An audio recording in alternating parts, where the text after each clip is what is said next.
یعنی یوں سمجھیے کہ صرف بخاری کو چھوڑ کر باقی صحائح ستہ کی تمام کتابوں میں اور بڑے جلیل القدر صحابہ سے یہ روایات ہیں۔ حضرت عبداللہ ابن عباس رضی اللہ تعالی عنہما حبر الامہ، حضرت عبداللہ ابن عمر رضی اللہ تعالی عنہما، حضرت ابو سعید خدری رضی اللہ تعالی عنہ اور حضرت ابو الدرداء رضی اللہ تعالی عنہ، ان صحابہ سے ان کتب حدیث میں جو روایات مروی ہیں وہ یہ ہے کہ جو شخص دجالی فتنے سے محفوظ رہنا چاہے وہ سورہ کہف کی ابتدائی اور آخری آیات کی تلاوت کرے۔ بعض روایات میں تو صراحت ہے ابتدائی اور آخری، بعض میں مطلقاً فرمایا گیا کہ 10 آیات سورہ کہف کی انسان کو دجال کے فتنے سے محفوظ رکھ سکتے ہیں۔ اس اعتبار سے جو تعلق ہے ان آیات کا دجالی فتنے کے ساتھ وہ گویا کہ احادیث صحیحہ سے ثابت ہے۔ نمبر 2 بات جو اب میں عرض کرنا چاہتا ہوں وہ یہ ہے کہ احادیث نبویہ ہی سے دجالی فتنے کے بارے میں جو باتیں ہمیں معلوم ہوتی ہیں وہ کیا ہے، دجال کے کیا اوصاف ہوں گے، کیا خصائص ہوں گے، دجالی فتنے کے کیا مظاہر ہوں گے، کیا آثار ہوں گے، کیا اثرات ہوں گے۔ اس کی وضاحت میں پہلے تو ایک بات نوٹ کر لیجئے، ایک ہے دجالی فتنہ، ایک ہے ایک شخص معین المسیح الدجال، ان دونوں میں فرق ہے۔ معلوم ایسا ہوتا ہے کہ ایک تو شخص ہوگا جس کا ظہور ہوگا، وہ شخص معین ہوگا، اور اگر احادیث کا تتبع کیا جائے تو معلوم ہوتا ہے کہ وہ یہود کا کوئی بہت بڑا لیڈر ہوگا، اور آخری زمانے میں قریب قیامت کا جو زمانہ ہے، قرب قیامت کا، اس میں جو بڑی عظیم جنگیں ہونے والی ہیں، ان میں جب یہودیوں اور مسلمانوں کا مقابلہ ہوگا اور بہت کریٹیکل سٹیج پر وہ مقابلہ پہنچا ہوا ہوگا، اس وقت حضرت مسیح علیہ السلام کا نزول ہوگا اور وہ دجال اکبر کو یا المسیح الدجال جسے کہا گیا ہے اس کو وہ قتل کریں گے۔ تو المسیح الدجال یہ تو ایک شخص معین ہے، البتہ دجالی فتنہ صرف ایک شخص معین کے ساتھ نہیں متعلق، بلکہ اس کے لیے جو احادیث آئی ہیں ان کا جب ہم تتبع کرتے ہیں، ان سب کو جب جمع کرتے ہیں تو معلوم ہوتا ہے کہ وہ ایک خاص کیفیت ہے، ایک خاص دور میں کچھ ایسی کیفیات پیدا ہو جائیں گی کہ جن کو دجالی فتنے سے تعبیر کیا گیا ہے۔ وہ کیفیات کیا ہیں، میں کچھ احادیث کے حوالے سے وہ میں نوٹ کر کے لایا ہوں، آج آپ کے سامنے رکھ رہا ہوں۔ پہلی بات یہ معلوم ہوتی ہے کہ اس دور میں، اس دجالی فتنے میں، انسان کو جو قواعد طبعیہ ہیں، جو قدرت کی طاقتیں ہیں، کائناتی قوتیں ہیں، ان پر غیر معمولی غلبہ، اقتدار، اختیار حاصل ہو جائے گا، اور وہ دجال متصرف ہوگا ان تمام قواعد طبعیہ پر، بالکل ایسے انداز میں جیسے کبھی انبیاء کرام علیہ السلام کو اللہ تعالیٰ معجزے عطا فرماتا ہے۔ وہ معجزے کہ جو اللہ تعالیٰ کے فضل و کرم سے اللہ کے رسولوں کو عطا ہوئے ہیں، گویا کہ وہ سب کی سب کیفیات ہیں کہ جو دجال کے بارے میں قرآن مجید یا احادیث نبویہ میں وارد ہوئی۔ مثلا پہلی بات یہ بتائی گئی کہ اس کے لیے فاصلہ بے معنی ہو کر رہ جائے گا، انتہائی تیز رفتاری ہوگی جو اسے حاصل ہوگی۔ چنانچہ الفاظ یہ ہے کالغیث استدبرت الريح، وہ ایک ایسے طوفان کے مانند جو ہے وہ سیلاب آئے گا کہ جیسے کوئی بہت زوردار آندھی جو ہے اس کے ساتھ طوفان آیا کرتا ہے۔ آپ سائیکلون کا تصور کیجئے کہ جس طریقے سے وہ ایک انتہائی تیز رفتار ہوا جو ہے وہ طوفان کو لے کر آتی ہے، اس طور سے وہ فتنہ پھیلے گا۔ ایک اور حدیث میں الفاظ ہیں فلا تدع قریۃ الا حبطتها فی 40 لیلہ، یہ مسلم شریف کی روایت ہے حضرت نواس ابن سمعان رضی اللہ تعالیٰ عنہ۔ کوئی قریہ تک نہیں چھوڑے گا دنیا کی کوئی آبادی چھوٹی سے چھوٹی جس میں وہ نہیں پہنچ جائے گا 40 دن کے اندر اندر۔ یہ اس کی تیز رفتاری کا عالم ہوگا، گویا کہ میں تعبیر کر رہا ہوں اسے ان الفاظ سے کہ فاصلہ بے معنی ہو کر رہ جائے۔ اسی کے ضمن میں بعض اور روایات آئی ہیں۔ سواری جو ہے اس دجال کی، اس کو گدھے سے تعبیر کیا گیا ہے، اس لیے کہ ظاہر بات ہے اس دور میں اور کسی شے کا اگر تذکرہ کیا جاتا ہوائی جہاز کا یا راکٹس کا تو وہ تو لوگوں کی سمجھ میں نہ آتا، اور پہلے انہیں ساری سائنس پڑھانی پڑتی تب وہ الفاظ استعمال کرتے، لہذا وہ اس کا خچر، اس کا جس پر سواری ہوتی ہے، لیکن اس کی تیز رفتاری کے لیے الفاظ آئے ہیں کہ اس کا ایک قدم اگر مکے میں ہوگا تو دوسرا قدم شام میں جا کر پڑے، اور الفاظ یہ آئے ہیں کہ اس کے دونوں کانوں کے درمیان فاصلہ جو ہے وہ 40 باع کا یعنی 80 ہاتھ کا ہوگا۔ بلکہ حضرت علی رضی اللہ تعالیٰ عنہ کے خطبے میں جو اس کا بیان ہوا ہے کہ اس کا ایک کان جو ہے وہ 30 ہاتھ لمبا کان ہوگا اس کا. ابھی ذرا یہ صرف احادیث آپ سنتے جائیے، پھر اس کے بارے میں ان سب کو جوڑ کر جو ہمیں نتیجہ نکالنا ہے اس پر گفتگو بعد میں ہوگی. اسی طرح آواز کا معاملہ کہ اس کی آواز 4 دانگ عالم میں بیک وقت سنی جائے گی. الفاظ یہ ہے ینادی بصوت لہو یسمع لہو ما بین الخافقین، وہ ایک ایسی آواز کے ساتھ پکارے گا کہ جسے مشرق و مغرب کے مابین رہنے والا ہر شخص سنے گا. اس کی آواز جو ہے گویا کہ وہ تمام فاصلوں کے جو پردے ہیں اس کے لیے وہ حائل نہیں رہیں گے، بلکہ یہ کہ اس کی آواز جو ہے پوری دنیا میں مشرق و مغرب میں بیک وقت سنائی دے گی.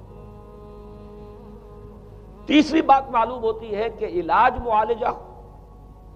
وہ اس انتہا کو اور عمل جراحی اس انتہا کو پہنچ جائے گا. یہاں وہ الفاظ آئے ہیں جو قرآن مجید میں حضرت مسیح کے معجزات کے لیے آئے.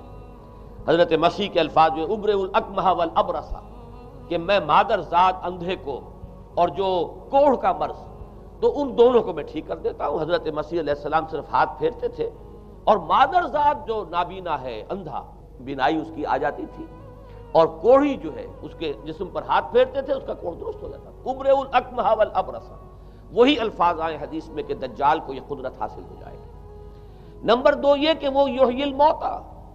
جیسے کہ حضرت مسیح کے الفاظ ہیں وہ احیی الموتیٰ، میں زندہ کرتا ہوں مردے کو. حضرت مسیح فرماتے تھے ایک مردے کو قم باذن اللہ، اور وہ کھڑا ہو جاتا تھا. بالکل اسی طریقے سے دجال کو بھی قدرت حاصل ہو جائے گی کہ وہ مردوں کو زندہ کرے گا. مزید وضاحت ایک حدیث میں یہ ہے کہ وہ ایک شخص کو آری کے ساتھ بیچ میں سے چیرے گا، 2 ٹکڑے کر دے گا، پھر سیدھے گا اور زندہ کر دے گا. معلوم یہ ہوا کہ علاج معالجے کا علم اور دوسرے یہ کہ جراحی کا علم جو ہے وہ اپنی ان بلندیوں کو پہنچے گا کہ اس حد تک انسان کی رسائی ہو جائے گی. چوتھی بات، اس کو زمین اور فضا پر اس قدر غلبہ حاصل ہو جائے گا. الفاظ یہ حدیث کے یامر السماء فتمطر، وہ آسمان کو حکم دے گا بارش برسا اور وہ بارش برسائے گا. والارض فتنبت، اور زمین کو حکم دے گا کہ فصلیں اگا اور وہ اگائے گی. وَيَمُرُّ بِالْخَرْبَةِ فَيَقُولُ لَهَا اُخْرُجِي كُنُوزَكَ، اور وہ کسی ویرانے پر سے گزرے گا اور اسے حکم دے گا، ویران چٹیل میدان، اور حکم دے گا کہ اپنے خزانے نکال. اور فرمایا اس کا نتیجہ یہ نکلے گا فَتَتَّبِعُهُ كُنُوزُهَا، تو اس زمین کے جو خزانے ہیں وہ نکل کے اس کے ساتھ چلنے شروع ہو جائیں گے. زمین پر قدرت، فضا پر قدرت. بارش کا حکم ہوگا وہ بارش ہو جائے گی، آسمان بارش برسائے گا، زمین اپنے خزانے اگل دے گی. پانچویں بات، وَيُبْعَثُ مَعَهُ الشَّيَاطِينُ عَلَى صُورَةِ مَن مَاتَ، اس کے ساتھ کچھ ایسے شیاطین مبعوث ہوں گے کہ جو ان صورتوں کو اختیار کریں گے ان لوگوں کی جو مر چکے ہیں. من الآباء والأمہات والمعارف، جو آباء و اجداد اور مائیں اور دادیاں اور جو بھی جان پہچان والے لوگ ہیں جو فوت ہو چکے ہوں گے، وہ ان کی صورت اختیار کریں گے. فَتَأْتِيَ أَحَدَهُمْ فَيَقُولُ أَلَسْتُ فُلَانًا أَلَسْتَ تَعْرِفُنِي، پھر وہ آئے گا اور وہ شیاطین آئیں گے اور انسان سے کسی سے بات کریں گے، کیا تم مجھے نہیں پہچانتے؟ کیا میں تمہارا فلاں رشتہ دار نہیں ہوں؟ اپنی نشانیاں بیان کریں گے اور لوگ پہچانیں گے. یہ وہ احادیث ہیں کہ جن کا جو نتیجہ نکلتا ہے اس کو پہچان لیجئے. وہ نتیجہ یہ ہے کہ حضور صلی اللہ علیہ وسلم نے دجالی فتنے کے جو اوصاف بیان کیے یا جو علامات بیان کی،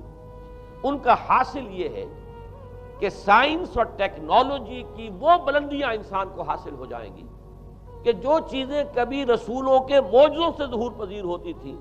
وہ قوانین طبیعہ پر تصرف کے باعث خود انسان کرنے لگے گا. یہ ہے در حقیقت حاصل. چنانچہ آج آپ دیکھیے وہ جو اس کا گدھا ہے وہ ہمارے آج کل کے ہوائی جہاز ہے، اور آپ کو معلوم ہے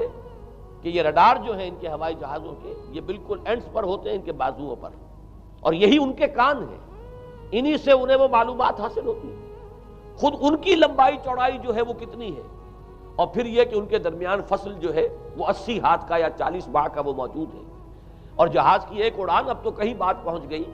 کہ آپ کو معلوم ہے کہ پوری دنیا کے گرد بھی ایک جہاز جو ہے وہ چکر لگا لیتا ہے چند گھنٹوں کے اندر. لیکن یہ ہے کہ عام جو رفتار ہے اس میں بھی ایک پڑاؤ سے دوسرے پڑاؤ تک، ایک جگہ سے جس کو ہاپ کرنا کہتے ہیں، یہ بھی کم سے کم 500-700 میل کا عام طور پر سفر جو ہے وہ جہاز طے کر رہا ہے. اسی طریقے سے ہماری جو سائنس کی خاص طور پر جو طبی سائنس ہے، اب اس میں جس طریقے سے کہ زندہ رکھا جاتا ہے انسانوں کو، اور وہ ویجیٹیبل چاہے کہا گیا ہے ان کو ہیومن ویجیٹیبلز، لیکن یہ کہ دل کی دھڑکن بھی چلائے جا رہے ہیں، خوراک بھی پہنچا رہے ہیں، آدمی جو ہے وہ زندہ سال ہر سال تک زندہ پڑا رہتا ہے۔ اور یہ کہ سرجری بعض جانوروں پر تو یہ بات ہو چکی ہے کہ کاٹے گئے ہیں اور پھر ان کو سی دیا گیا ہے، جوڑ دیا گیا ہے، یہ تمام جو بھی معجزے ہیں اس وقت سائنس دکھا رہی ہے۔ اسی طرح اگر یہ معجزہ دیکھنا ہو کہ زمین لقدق زمین جہاں کہیں کوئی آثار نہیں تھے کسی ایک پتے تک کے اگنے کے، اگر وہاں لہلہاتے ہوئے آپ کو چمن دیکھنے ہو تو ویسے سب سے پہلے تو یہ معاملہ ہوا تھا اسرائیل نے جو کر کے دکھایا تھا، لیکن اب تو آپ ابو ظبی چلے جائیے، سعودی عرب میں چلے جائیے۔ سعودی عرب کے اندر حال یہ ہے کہ آپ اگر ہوائی جہاز سے سفر کریں ریاض سے جدہ تک تو آپ کو جگہ جگہ بڑے سرکولر پیچز نظر آئیں گے جہاز سے، نہایت گرین،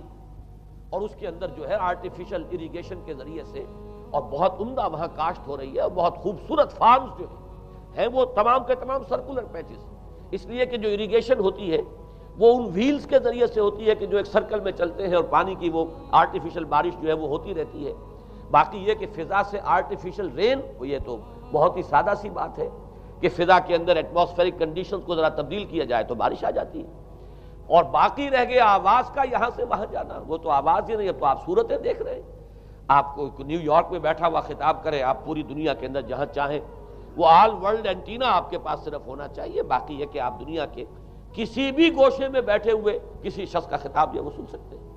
تو معلوم یہ ہوا کہ در حقیقت یہ جو دجالی فتنہ ہے، یہ جس کے اوصاف جو بیان کیے گئے، ابھی میں اس کو لفظ فتنہ سے تعبیر نہیں کر رہا، اسے جس چیز نے فتنہ بنایا وہ ابھی میں آپ سے عرض کروں گا، لیکن یہ جتنے اوصاف حدیث میں آئے ہیں، جتنی صفات بیان ہوئی ہیں، جو کوائف وہاں سامنے آ رہے ہیں، ان سب کا حاصل تو ایک لفظ میں یہ ہے کہ سائنٹیفک ڈیولپمنٹ اور ٹیکنالوجیکل ڈیولپمنٹ وہ اس درجے کی ہو جائے گی کہ قواعد طبیعہ پر، فورسز آف دی نیچر پر انسان کو تصرف اور تسلط حاصل ہو جائے گا، اور وہ انہیں استعمال کرے گا، اور اس طریقے سے اس کے اندر وہ ساری کی ساری کیفیات جیسے کہ آج ہم دیکھ رہے ہیں اپنی نگاہوں کے سامنے وہ پیدا ہو جائیں گی۔ اب سوال یہ ہے کہ اس شے کو فتنہ کس چیز نے بنایا، یہ بات سمجھ لیجیے۔ جہاں تک سائنسی ترقی کا تعلق ہے، تکنیکی ترقی کا تعلق ہے، یہ چیزیں فی الاصل فتنہ نہیں ہے، یہ تو وہ علم آدم الاسماء کلہا کا ظہور ہے۔ اللہ تعالیٰ نے ازل میں حضرت آدم علیہ السلام کو جو صلاحیت عطا فرما دی تھی، یہ ایکسفولیشن ہے اس کا ظہور ہے۔ جیسے کہ آم کی گٹھلی میں آم کا درخت ہے، لیکن ظاہر بات ہے کہ اس کو درخت بننے میں وقت لگتا ہے، پہلے وہ 2 پتے نکلتے ہیں، پھر وہ بڑھتا ہے معاملہ، کئی سال میں جا کر وہ درخت جو ہے وہ جوان ہوگا اور وہ پھل دے گا۔ اسی طریقے سے یوں سمجھیے کہ بالقوہ وہ علم حضرت آدم علیہ السلام کو دے دیا گیا، یعنی وہ صلاحیتیں ودیت کر دی گئیں، وہ فیکلٹیز، سمع اور بصر اور فؤاد، دیکھو سنو نتیجہ نکالو اور آگے بڑھو۔ آپ نے چیز دیکھی، ایک سنی، نتیجہ نکالا، اس کو نوٹ کیا، آگے بڑھے، پھر کوئی چیز دیکھی، پھر کوئی سنی، اپنے سابق جو نتیجہ آپ نے نکال کر محفوظ کیا تھا اپنی میموری میں، اس کے ساتھ اس کو ٹیلی کیا، کوئی اور نتیجہ نکل آیا اور آگے بڑھے۔ تو یہ تو سٹیپ بائی سٹیپ، قدم با قدم انسانی علم آگے بڑھ رہا ہے۔ یہ ہرگز فتنہ نہ ہوتا، میرے الفاظ پر توجہ کیجئے، اگر اس کے ساتھ متوازن طور پر ایمان اور روحانیت کا ارتقا بھی ہوتا رہتا، اگر اس کے ساتھ اللہ کی معرفت، اللہ کی محبت، آخرت کا ایمان، منزل انسان کی جو ہے وہ آخرت ہے، دنیا نہیں ہے، اگر یہ چیزیں ساتھ کے ساتھ ہوتی تو یہ ہرگز فتنہ نہیں۔ فتنہ در حقیقت اسے جس نے بنایا ہے وہ یہ ہے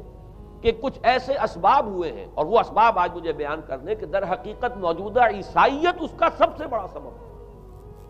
اس کے نتیجے میں ایک بہت بڑا گیپ ہے، اپالنگ گیپ ہے، بڑا مہیب خلا ہے، بڑی وسیع خلیج ہے جو حائل ہو چکی ہے کہ ایمان اور روحانیت ختم ہوتے چلے گئے، اور یہ ٹیکنیکل اور سائنٹیفک ڈیولپمنٹ بڑھتی چلی گئی۔ ان دونوں کے درمیان جو مہیب خلا پیدا ہوا ہے اس نے اسے فتنہ بنا دیا ہے، اور عظیم ترین فتنہ بنا دیا ہے۔ ورنہ اگر اس کے ساتھ ہی اللہ پر ایمان، آخرت پر ایمان، اور انسان کے اندر ایمانی کیفیات، اس کی روحانی کیفیات اگر یہ بھی برقرار رہتی، بلکہ اس کے ساتھ متوازن طور پر ان کو ترقی کرنا چاہیے تھی، تو یہ ہرگز فتنہ نہیں ہے۔ تو پہلی بات یہ سمجھ لیجئے کہ اگرچہ دجالی فتنے کے جو صفات، اس کے اوصاف، اس کی علامات، اس کے مظاہر جو بھی حدیث کے ذریعے سے ہمیں معلوم ہے، جس کا میں نے ابھی آپ کے سامنے تذکرہ کیا، وہ سب در حقیقت تعبیر ہے اس دور کا جو محاورہ ہے، اس دور کی جو زبان ہے، اس دور میں جن الفاظ سے گفتگو کی جا سکتی تھی، اس دور کے ایڈیم میں آج کی جو سائنٹیفک اور ٹیکنالوجیکل ترقی ہے، گویا کہ اس کی تعبیر کی گئی ہے کہ وہ دجالی فتنہ ہوگا۔ لیکن اس شے کو فتنہ بنانے والی شے در حقیقت یہ ہے کہ ایک بہت بڑی خلیج حائل ہو چکی ہے ایمان اور روحانیت، اور دوسری طرف سائنٹیفک اور ٹیکنالوجیکل ڈیولپمنٹ میں ان دونوں کے درمیان اتنا بعد اور فصل پیدا ہو گیا ہے کہ جس کی وجہ سے اس نے فتنے کی شکل اختیار کی۔ اس کا سبب کیا ہے، آج ہمیں اس پر غور کرنا ہے۔ دیکھیے حضرت مسیح علیہ السلام کا دین، اور جیسا کہ میں نے عرض کیا اس سورہ کہف کے پہلے رکوع میں تذکرہ انہی کا ہو رہا ہے، وَيُنذِرَ الَّذِينَ قَالُوا اتَّخَذَ اللَّهُ وَلَدًا مَا لَهُم بِهِ مِنْ عِلْمٍ وَلَا لِآبَائِهِمْ كَبُرَتْ كَلِمَةً تَخْرُجُ مِنْ أَفْوَاهِهِمْ يَقُولُونَ إِلَّا كَذِبًا فَلَعَلَّكَ بَاخِعٌ نَفْسَكَ عَلَىٰ آثَارِهِمْ إِن لَّمْ يُؤْمِنُوا بِهَٰذَا الْحَدِيثِ أَسَفًا۔ ان آیات کا پہلے ترجمہ آپ سن لیجئے، جو پہلی آیات ہے ان کا ترجمہ ہم کر چکے ہیں۔ کل حمد اس اللہ کے لیے ہے جس نے اپنے بندے پر کتاب نازل فرمائی اور اس میں کوئی کجی نہ رکھی، جو بالکل سیدھی ہے اور خبردار کرتی ہے ایک ایسی بڑی عظیم اور مہیب جنگ سے کہ جو خاص اللہ کی طرف سے ہوگی، اور بشارت دیتی ہے مومنین کو جو نیک عمل کریں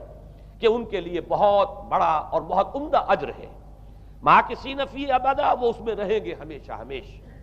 وَيُنذِرَ الَّذِينَ قَالُوا اتَّخَذَ اللَّهُ وَلَدًا، اب دہرا کر بات آئی،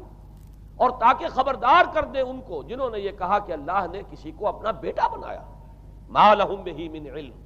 نہیں ہے ان کے پاس اس کے بارے میں کوئی علم، وَلَا لِآبَائِهِمْ،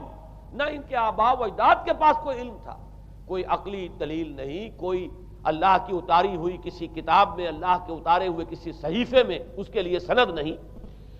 وَلَا لِآبَائِهِمْ كَبُرَتْ كَلِمَةً تَخْرُجُ مِنْ أَفْوَاهِهِمْ، بہت بڑی بات ہے کہ جو نکل رہی ہے ان کے منہوں سے، إِن يَقُولُونَ إِلَّا كَذِبًا، نہیں بول رہے یہ، نہیں کہہ رہے یہ مگر جھوٹ۔ فَلَعَلَّكَ بَاخِعٌ نَفْسَكَ عَلَىٰ آثَارِهِمْ، تو اے نبی صلی اللہ علیہ وسلم شاید کہ آپ اپنے آپ کو ہلاک کر لیں گے ان کے آثار پر۔ یہ آثار کے لفظ کو میں ابھی جو کا تو رکھ رہا ہوں، بعد میں اس کی وضاحت کروں گا۔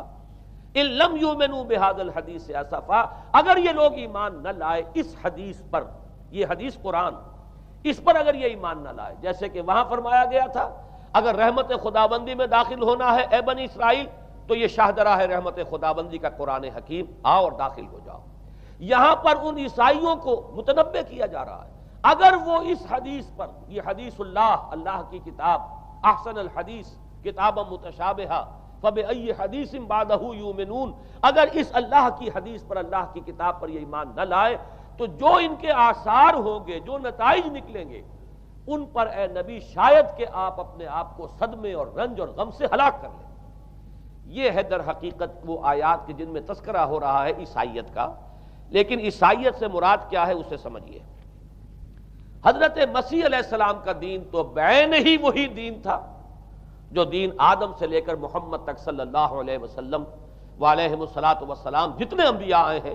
ان کے دین میں کوئی فرق نہیں تھا۔ دین توحید، وہی ایمان،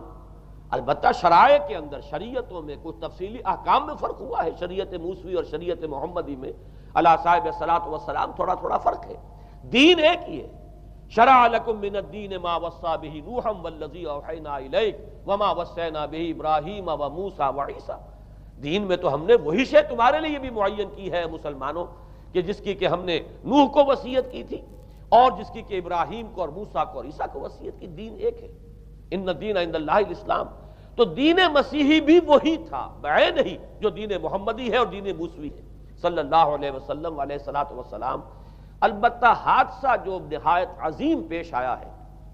اور وہ یہ ہے کہ پال، ساؤل اس کا نام تھا پہلے، جس نے کہ اپنی زندگی میں حضرت مسیح علیہ السلام جب تک موجود تھے دنیا میں شدید انہیں تکلیفیں پہنچائیں، شدید ایذائیں پہنچائیں، ان کی مخالفت پر کمر بستہ رہا، لیکن اس کے بعد جب انہیں اٹھا لیا گیا، یا عیسائیوں کے عقیدے کے مطابق وہ سولی دیے گئے،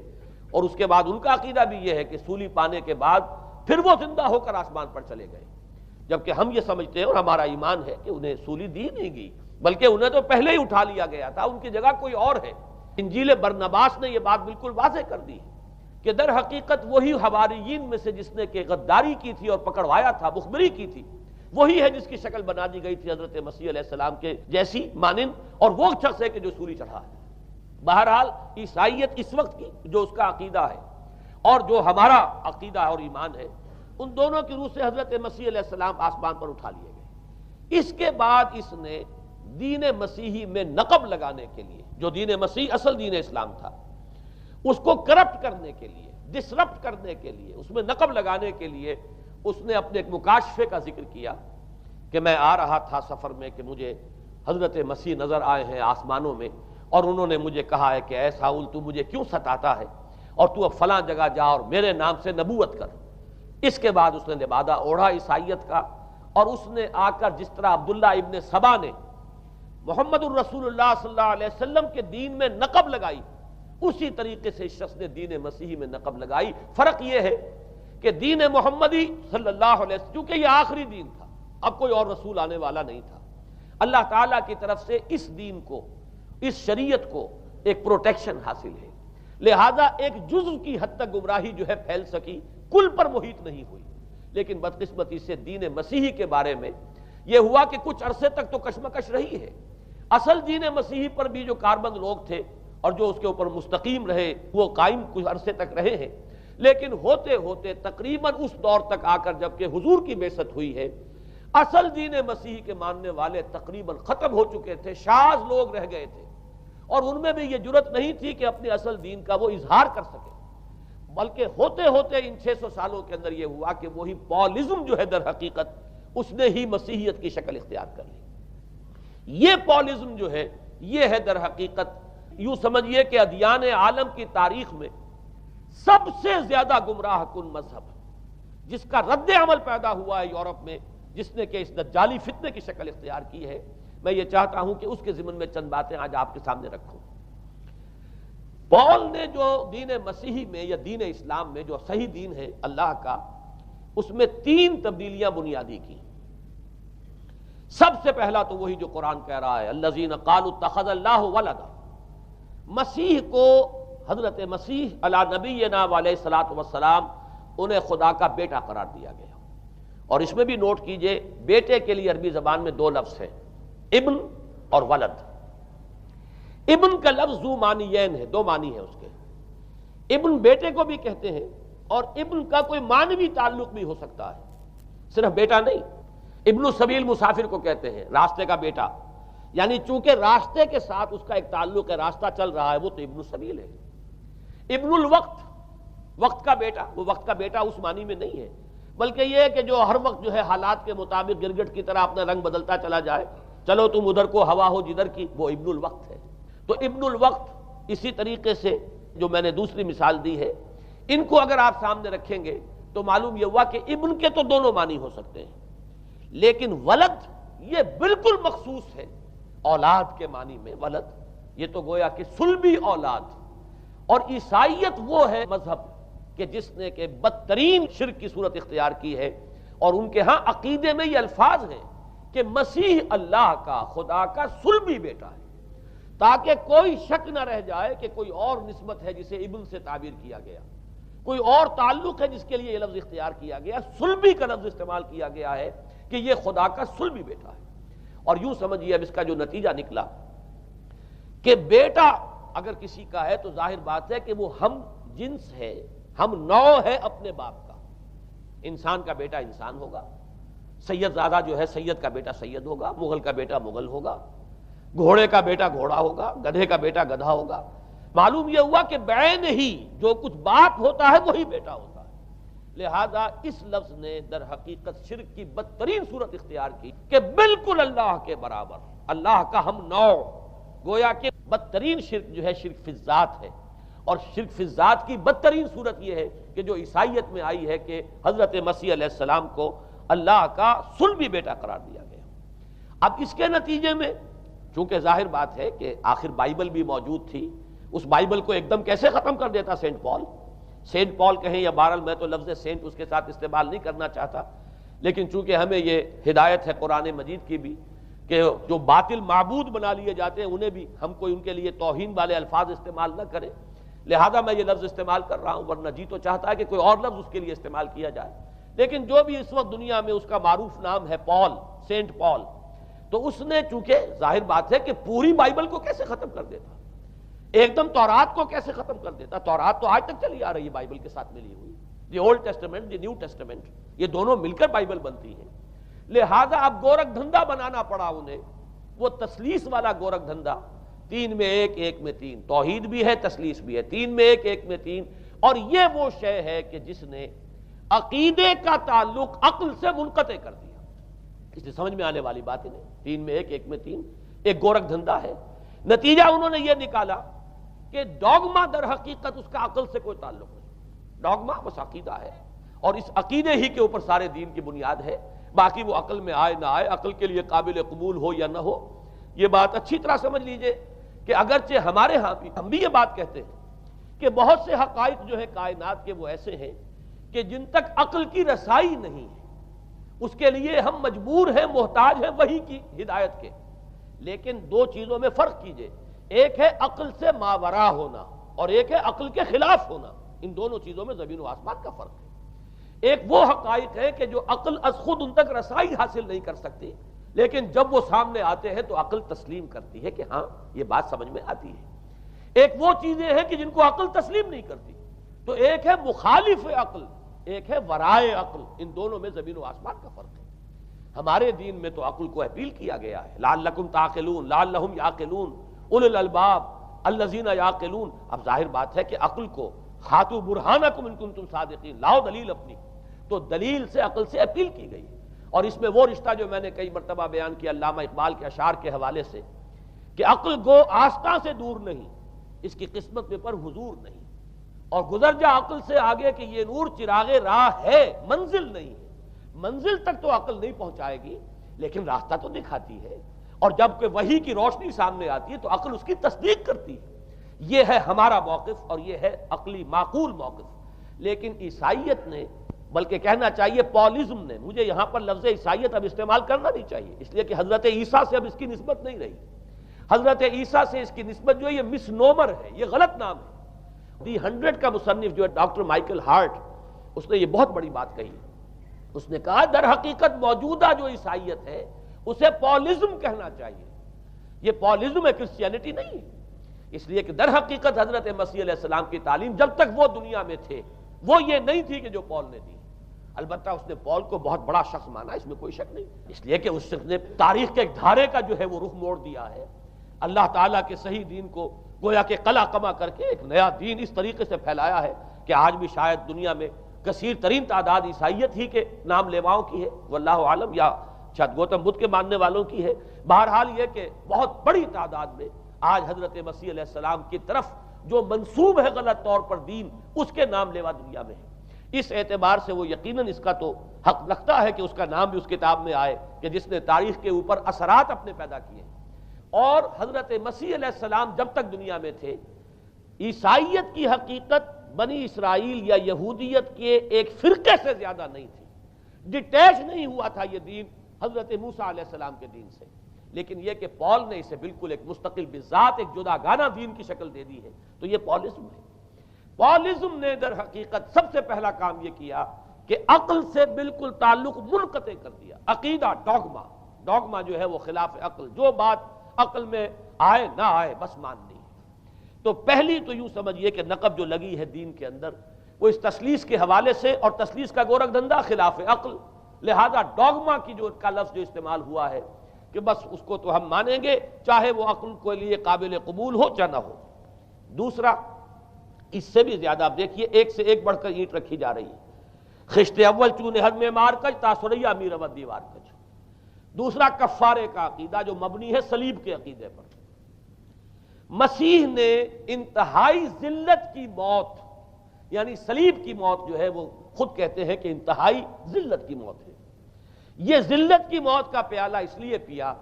تاکہ اس کے ماننے والوں کی طرف سے کفارہ ادا ہو جائے۔ مسیح کفارہ ادا کر چکا ہے، اب جو شخص بھی مسیح کو مان لے گا اس کی گویا کہ نجات ہو گئی۔ اس کا عمل سے کوئی تعلق نہیں۔ عمل ہو نہ ہو، بد کردار ہو، اچھا کردار والا ہو، نیک ہو، بھلا ہو، جیسا بھی ہو، برا ہو، بدماش ہو، لچا ہو، لفنگا ہو، مسیح کو مان لے۔ صرف ماننے پر، اس لیے کہ مسیح تو اس کی طرف سے کفارہ پیش کر چکا، سارے گناہوں کا کفارہ جو ہے مسیح نے انتہائی ذلت آمیز موت جو ہے قبول کر کے گویا کہ اپنے ماننے والوں کے تمام گناہوں کا کفارہ دے دیا ہے۔ یہ دوسرا عقیدہ۔ اس کا نتیجہ کیا نکلا؟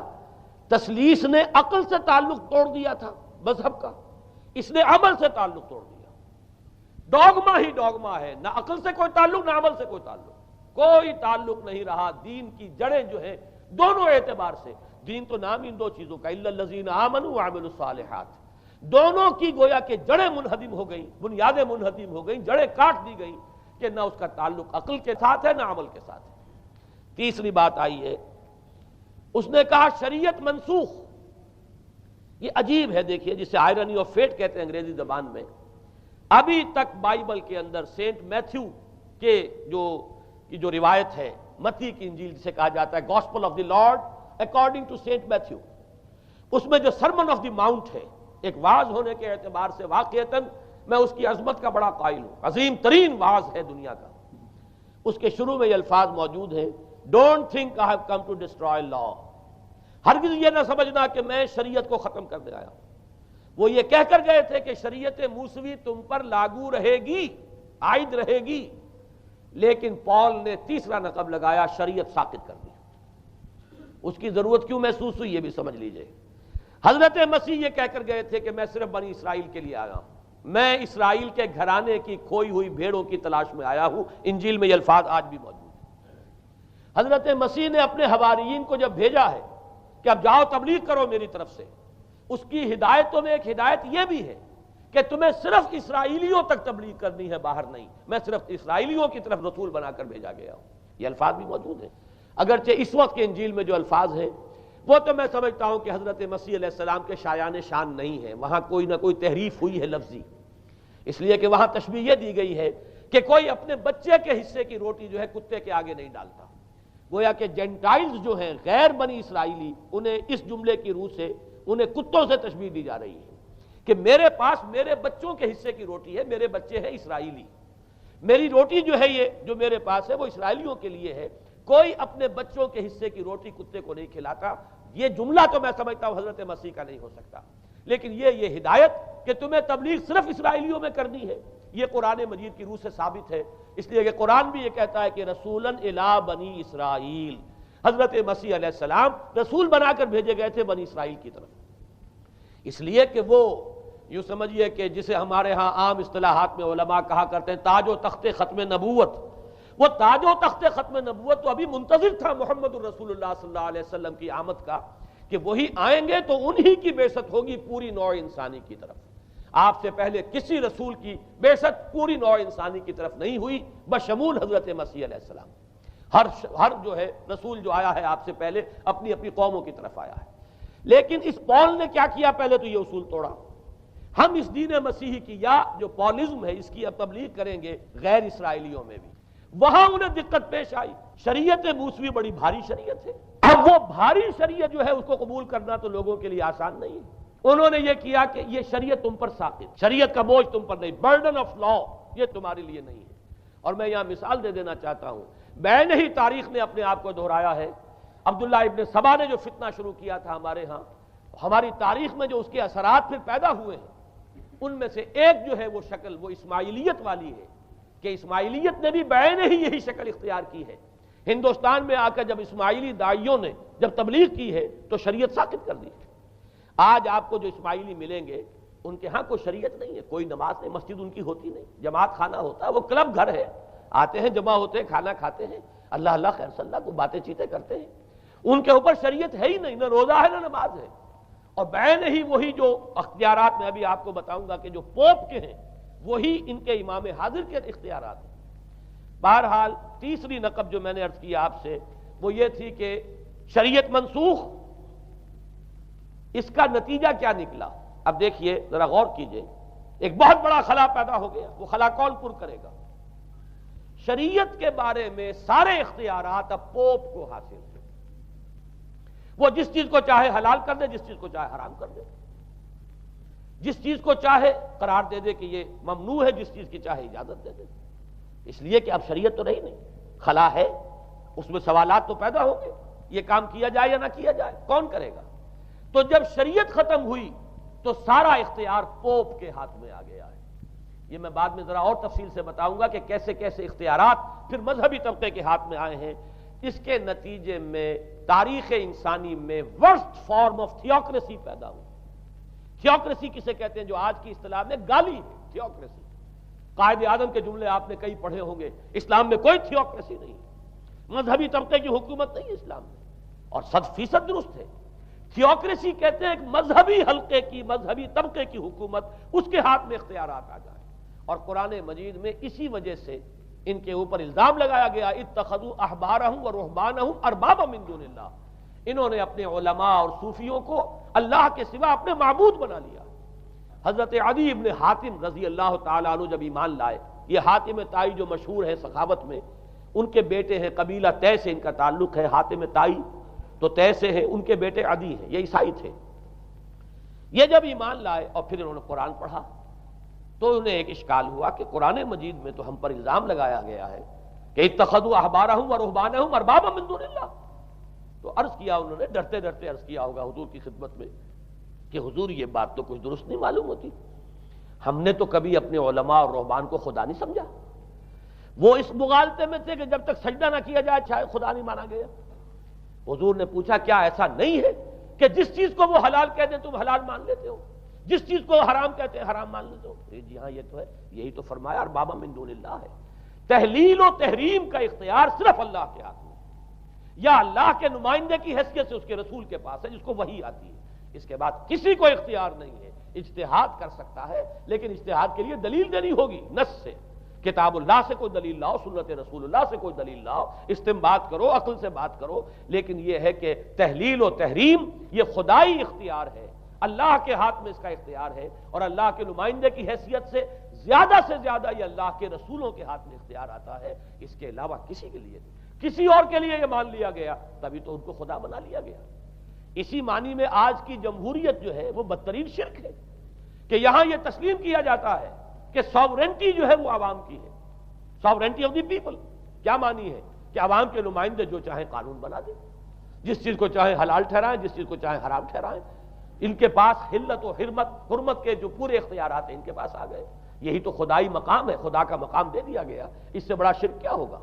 در حقیقت حاکمیت غیر اللہ اس دور کا سب سے بڑا شرک ہے۔ تو وہاں یہ حق جو ہے دے دیا گیا علماء کے ایک طبقے کو، پوپ کو، تو گویا کہ تاریخ انسانی کی بدترین تھیوکریسی، بدترین مذہبی استبدادی حکومت قائم ہوئی ہے یورپ میں۔ اس کے حوالے سے میں کچھ تاریخی حوالے بھی اب آپ کے سامنے رکھ دوں۔ دیکھیے جب تک پال نے یہ کام شروع کیا ہے تو تقریباً 3 صدیوں تک تو یہ صرف ایک مذہبی تبلیغ کا کام ہوا ہے۔ انہوں نے کوششیں کی، محنتیں کی، پیغام پہنچایا، اور جیسا کہ میں عرض کر چکا ہوں اس وقت تک گڈمٹ تھے، پال کے ماننے والے بھی تھے اور حضرت مسیح کے جو اصل صحابہ تھے جو ان کے حواریین تھے ان کے ماننے والے بھی تھے، لہذا کشمکش ان کے اندر بھی چل رہی تھی۔ لیکن ظاہر بات ہے کہ حضرت مسیح کے اصل حواریین وہ تو اول تو یہ کہ اپنی گفتگو رکھ رہے تھے محدود بنی اسرائیل تک، نمبر 2 یہ کہ انہوں نے تو شریعت کو ساقط نہیں مانا۔ جنگل کی آگ کی طرح جو مسیحیت پھیلی ہے وہ پالزم والی مسیحیت ہے، اس لیے کہ اس میں تو کوئی شریعت کا کوئی بوجھ نہیں، کوئی حلال نہیں، کوئی حرام نہیں، کوئی نماز نہیں، کوئی روزہ نہیں، لہذا یہ تیزی کے ساتھ پھیلی ہے۔ اور 300 برس تک تو ایک کشمکش جو ہے جاری رہی، انہوں نے تبلیغیں کی، مصائب جھیلے، کشمکش اندر بھی چلی باہر بھی چلی۔ لیکن اس کے بعد قیصر روم کانسٹنٹائن، قسطنطین جسے کہتے ہیں، جس کا یہ قسطنطنیہ ہے، کانسٹنٹائن، اس نے یہ محسوس کیا بالکل اکبر کی طرح، جیسے اکبر نے محسوس کیا تھا کہ میری مملکت کے اندر یہ مذہبی تصادم جو ہے یہ سب سے بڑی یوں سمجھیے کہ انسٹیبلٹی کا سبب ہے، لہذا ان تمام مذہبوں کو ایک ہاون دستے میں ڈال کے کوٹ پیس کر ایک بناؤ۔ وہ جو دین اکبری یا دین الہی جو اس نے کیا تھا اس سیاسی مصلحت کی وجہ سے کہ یہ ہندو مسلم تصادم اور دوسرے مذاہب کا ٹکراؤ جو ہے وہ ہندوستان کو ایک سیاسی وحدت اور ایک اپنی سیاسی عظمت کی طرف پیش قدمی کرنے کا جو راستہ ہے اختیار کرنے سے روکتا ہے، لہذا یہ کام کیا جائے۔ یہی قسطنطین نے کیا۔ اس نے جب دیکھا بڑی کشمکش چل رہی ہے، اس نے خود عیسائیت اختیار کر لی۔ عیسائیت کون سی اختیار کی؟ پالیزم والی۔ ظاہر بات ہے اس کے لیے بھی اصل عیسائیت اختیار کرنا جو ہے مشکل تھا، پالیزم والی۔ اور اس کے بعد یہ اب اسٹیٹ کی جو مشینری تھی، جو طاقت تھا، جو دباؤ تھا، اس کے حوالے سے اب یہ مسیحیت جو ہے پورے رومن امپائر کے اندر اب یہ بڑی تیزی کے ساتھ، جس کو کہنا چاہیے، اس کا ایک نظام قائم ہوا، اور جو مذہبی طبقہ تھا اس کا اقتدار مستحکم ہو گیا۔ اس کے باوجود 200 برس اور گزرے۔ یونان چونکہ بہت بڑا مرکز تھا علم کا، فلسفے کا، سائنس کا، حکمت کا، آپ کو معلوم ہے یہ تمام ارسطو ہو، افلاطون ہو، یہ سب یونان کے ہیں، ارشمیدس ہو، یہ تمام کے تمام جو بھی ہے، تو سائنس اور فلسفہ دونوں اس کا گہوارہ یونان تھا۔ یونانی حکماء اعتراض کرتے تھے، لہذا سن 529 اس کو نوٹ کر لیجئے، جسٹینین ایک قیصر تھا، اب قسطنطین کے 200 برس بعد، اس نے اپنی پوری مملکت میں فلسفہ اور سائنس کی تعلیم حرام قرار دے دی۔ کوئی نہ فلسفہ پڑھ سکے گا نہ سائنس، جو فلسفہ پڑھے گا اس کو مرتد قرار دے دیا جائے گا اور زندہ آگ میں جلا دیا جائے گا۔ انکوزیشن کورٹس قائم ہوئی، وہ صرف مذہبی عدالتیں اس لیے قائم ہوتی تھی کہ جس کے بارے میں معلوم ہو جائے کہ یہ فلسفہ پڑھتا ہے یا یہ سائنس پڑھتا ہے، اس لیے کہ فلسفہ اور سائنس دونوں جڑ کاٹتے ہیں اس ڈوگما کی۔ وہ ڈوگما جو پالیزم والا ڈوگما ہے، اس کی جڑ کھودنے والی ہیں دونوں چیزیں، اور چونکہ وہ دونوں عقل کو اپیل کرتی ہیں، یہ ڈوگما عقل کے متضاد ہے، لہذا مذہب کا تحفظ اسی طرح ہو سکتا ہے کہ اب ان دونوں کو بالکل ممنوع قرار دے دیا جائے۔ یوں سمجھیے کہ تقریباً 1000 برس تک یورپ میں، چونکہ سب سے بڑی امپائر یہی تھی، یورپ میں فلسفہ اور حکمت اور یہ سائنس کی تعلیم ممنوع رہی۔ یہ ہے در حقیقت سب سے پہلا کام جو جسٹینین نے کیا 529 میں۔ اس کے بعد آگے چل کر پوپ کا جو اقتدار ہے وہ اتنا زبردست بنا ہے، پوپ کو اختیار حاصل ہو گیا، جس چیز کو چاہے وہ قانون کا درجہ دے دے، اس لیے کہ شریعت تو ہے نہیں، خلا پوپ کون کرے گا؟ پوپ کو کرے گا۔ پوپ کو اختیار حاصل ہو گیا، وہ جس کے گناہ چاہے معاف کر دے۔ اب دیکھیے اگرچہ ویسے تو گناہ پہلے ہی معاف ہو گئے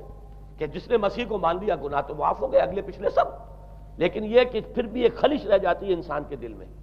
چونکہ ایک اخلاقی حص انسان کے اندر اللہ نے پیدا کی ہوئی ہے۔ جب کوئی شخص کرتا ہے، کوئی بدکاری کرتا ہے، کوئی چوری کرتا ہے، ڈاکہ ڈالتا ہے، تو وہ جو ایک کانشنس ہے، وہ جو پرک کرتا ہے، اس کو بھی ختم کرنے کے لیے اگر پوپ یا کارڈینل یا اس کے کسی نمائندے کے سامنے جا کر اعتراف گناہ کر لو اور کچھ اس کی مٹھی گرم کرو، کچھ ہدیہ پیش کرو،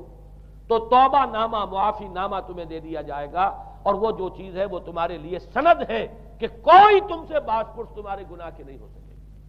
پھر ان کی قیمتیں تھیں، ان کے لیے بڑی بڑی جو ہے ہدیے مقرر کیے گئے تھے۔ تیسری چیز، بائبل کا اول تو یہ کہ مفہوم جو ہے وہ کوئی سند نہیں ہے، اس لیے کہ بائبل ہانٹ کر رہی تھی نا،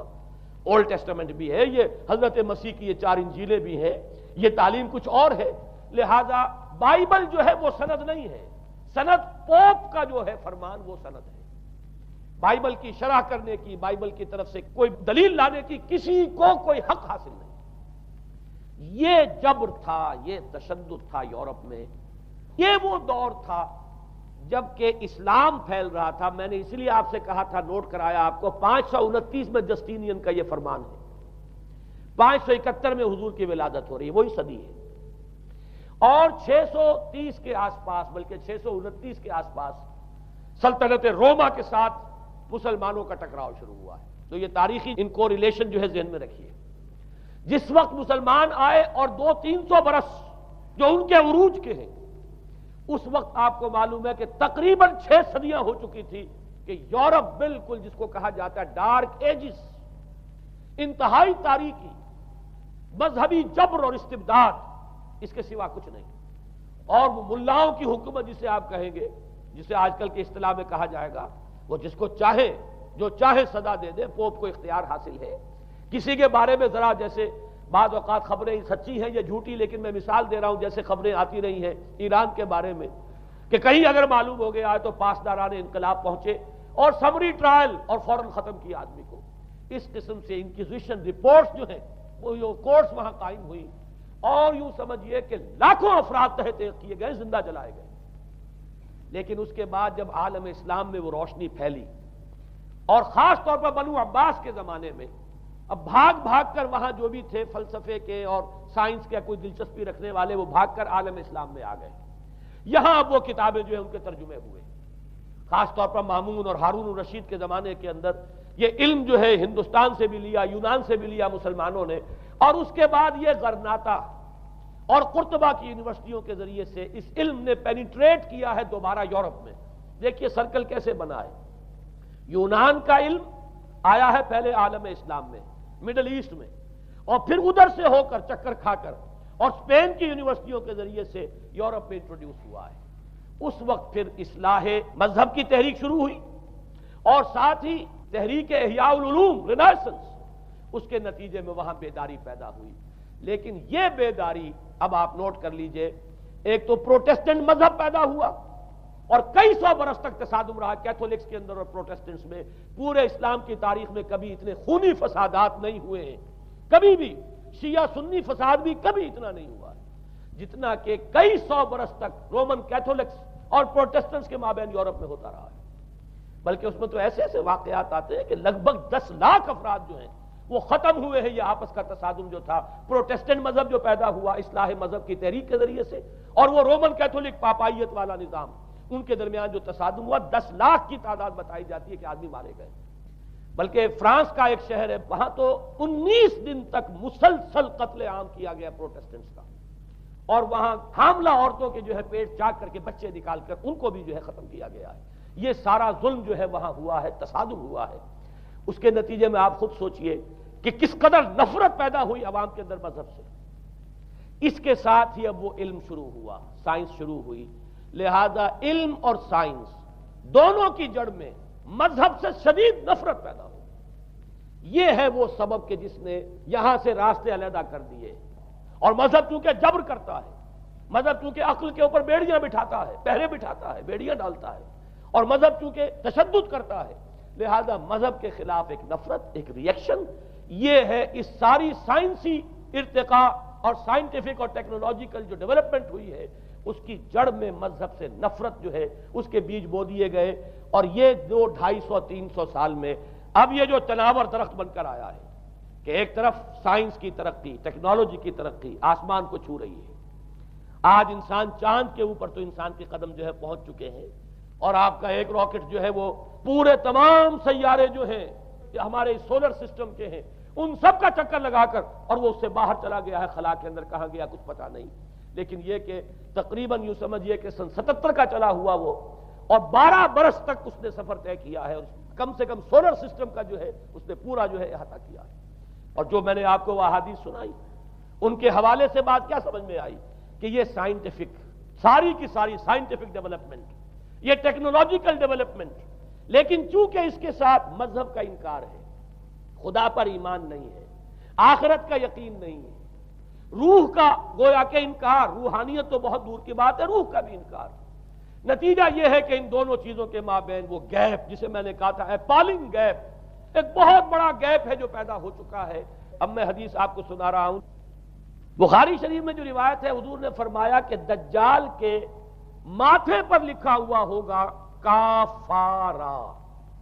کفر. الفاظ یہ ہے انہو مکتوب بین عینیہ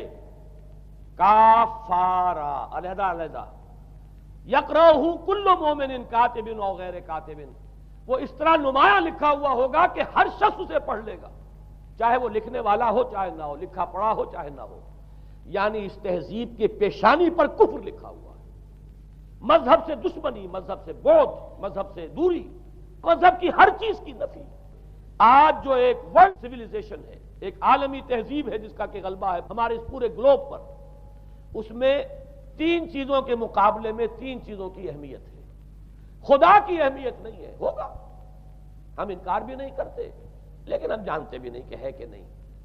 ہاں، اہمیت کائنات کی ہے.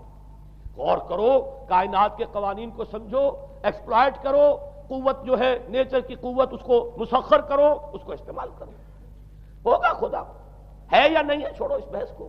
اصل اہمیت جو ہے وہ کائنات کی. اسی طرح اصل اہمیت اس جسم کی ہے، مادے کی ہے. روح ہوگی کوئی شے ہمیں نہیں پتا، نہ ہم دیکھ سکتے ہیں، نہ ہم اسے چھو سکتے ہیں، نہ چکھ سکتے ہیں، ہوگی. لیکن یہ کہ اصل جو ہے اہمیت وہ مادے کی اور جسم کی، اس کی فکر کرو۔ اسی طریقے سے حیات دنیاوی، اصل شے حیات دنیاوی ہے، اس کو بناؤ سنوارو، بہتر سے بہتر زندگی گزارو، ویلفیئر سٹیٹ ہو، بہت ہی عمدہ ماحول ہو اور ہر چیز کو، لیکن حیات اخروی ہوگی۔ اب تو آرام سے گزرتی ہے، آخرت کی خبر خدا جانے ہے یا نہیں ہے، اس سے ہمیں کوئی بحث نہیں۔ تین چیزوں کے مقابلے میں تین چیزوں کی اہمیت، یا یوں کہیے کہ تین چیزوں کے مقابلے میں مقابل کی تین چیزوں کو بالکل غیر اہم، اس کی طرف کوئی توجہ ہی نہیں۔ توجہ کا ارتکاز کائنات پر ہے، ذات باری تعالیٰ پر نہیں۔ ذات و صفات باری تعالیٰ ایک صرف علمی موضوع ہے، اصل توجہ کی شے کائنات ہے۔ روح ہوگی کوئی شے، اصل شے جسم ہے اور مادہ ہے۔ حیات اخروی ہمیں نہیں پتا، کسی نے واپس آ کر خبر نہیں دی مرنے کے بعد، لہذا ہم نہیں کہہ سکتے ہے کہ نہیں ہے۔ البتہ یہ کہ حیات دنیا بھی تو ہے، اس کو مضبوطی کے ساتھ تھامو، اس کو بہتر بناؤ۔ توجہ کا اصل ارتکاز حیات دنیاوی پر ہے۔ یہ ہے وہ گلوبل سویلائزیشن جو در حقیقت یورپ سے ابری، اور یورپ سے ابری ہے، اس کی بنیاد میں مذہب کی دشمنی موجود تھی، جو رد عمل تھا در حقیقت اس پاپائیت کے نظام کا جو پولزم کے ذریعے سے دنیا میں قائم ہوا۔ یہ وجہ ہے، اور آج انسان جہاں کھڑا ہے غور کیجئے، انتہائی ہولناک جنگ جو ہے وہ اس کے سر پر ایک خطرے کے طور پر مسلط ہے۔ دو جنگیں اس ایک صدی میں ایسی ہو چکی ہیں جنہیں اپنے ورلڈ وار 1 اور ورلڈ وار 2 اتنے بڑے پیمانے پر قتل و غارت دنیا میں پہلے کبھی نہیں ہوئی۔ اس لیے کہ پہلے فوجوں کی جنگیں ہوتی تھی، آبادیوں پر جا کر کہیں کوئی قتل عام ہو گیا ورنہ یہ کہ قبضہ لیا،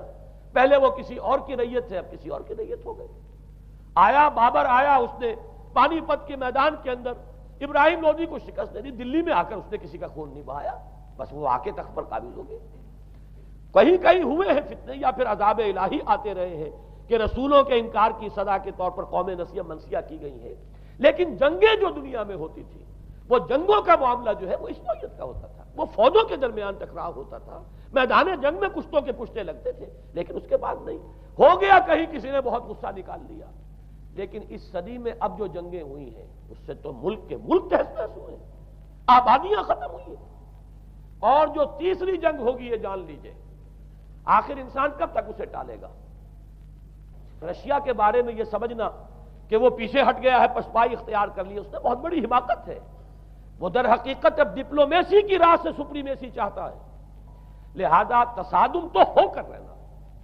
مولانا مناظر حسن گیلانی رحمۃ اللہ علیہ کے خیالات جو ہیں وہ مجھے اس سورہ کہف کے ابتدائی آیات کے ضمن میں مجھے ان سے اتفاق ہے، اور بہت سی چیزیں ان سے ماخوذ ہیں۔ اسی طریقے سے جو حدیث اب میں آپ کو بتا رہا ہوں، میرے سامنے اس کا متن نہیں ہے، مولانا حامد میاں رحمۃ اللہ علیہ انہوں نے مجھے یہ بتایا تھا کہ جو میں نے جمع کیے ہیں حالات و واقعات، قیامت سے پہلے جو حالات و واقعات پیش آنے والے ہیں جن کی پیشین گوئی احادیث میں ہیں، ان سے معلوم ہوتا ہے کہ ایک بہت بڑی خوفناک جنگ، اتنی بڑی خوفناک جنگ، اور ان کے الفاظ یہ ہے کہ اس میں دونوں فریق جو ہوں گے ان میں بڑی تعداد عیسائیوں کی ہوگی، ادھر بھی ادھر بھی، ایک طرف البتہ عیسائیوں کے ساتھ مسلمان بھی ہوں گے، یہودی بھی ہوں گے، اور دوسری طرف خالص عیسائی طاقت ہوگی، اور ان کے درمیان اتنی خوفناک جنگ ہوگی۔ الفاظ ان کے یہ ہیں اس حدیث کے جو انہوں نے مجھے بتائے کہ ایک پرندہ سینکڑوں میل تک پرواز کرے گا اور اسے سوائے لاشوں کے اور کچھ نظر نہیں۔ آپ تصور کیجئے اگر ایٹامک وار ہو جاتی تو یہی ہوگا، تہس نہس ہو جائے گا، وہاں ختم ہو کر رہ جائے گی۔ اور یہ چیز جو ہے یہ بہرحال یہ جتنا کچھ پائل اپ کیا گیا ہے، یہ ڈسٹرکٹیو فورس سائنس کی یوں سمجھیے کہ معراج اب یہی ہے۔ اب تو سٹار وارز کی باتیں ہو رہی ہیں کہ صرف زمین پر نہیں، باہر بھی یہ جنگیں ہمیں لڑنی پڑیں گی، لیکن یہ کہ اس کا کیا حل ہوگا۔ امریکہ میں ایک پکچر تیار کی گئی تھی، دی ڈے آفٹر غالباً اس کا نام ہے، اس میں ایک نقشہ دکھایا گیا ہے اس قدر ہولناک کہ یہ 100 اور اونچی منزلہ عمارتیں جو ہے یہ ایسے جیسے کہ کچے گھروندے ہوتے ہیں، ایسے وہ پگھل کر رہ جائیں گے، اور یوں سمجھیے کہ انسان جو ان کے اندر ہوں گے، ایک ایک منزل کے اندر، ایک ایک ایسی 100 منزلہ عمارت کے اندر ہزاروں آدمی ہوتے ہیں، جیسے کہ کوئی ایسی کالونی ہو کوئی ان کی چیونٹیوں کی، اور اس پوری کالونی کو آپ اپنے پاؤں سے مسل دیں، ایسے انسانوں کا اگر وہ جنگ ہو جاتی جس کا نقشہ کھینچا گیا ہے۔ یہ ہے در حقیقت وہ بات کہ جو مولانا مناظر حسن گیلانی فرما رہے ہیں ان آیات مبارکہ میں، وَيُنذِرَ الَّذِينَ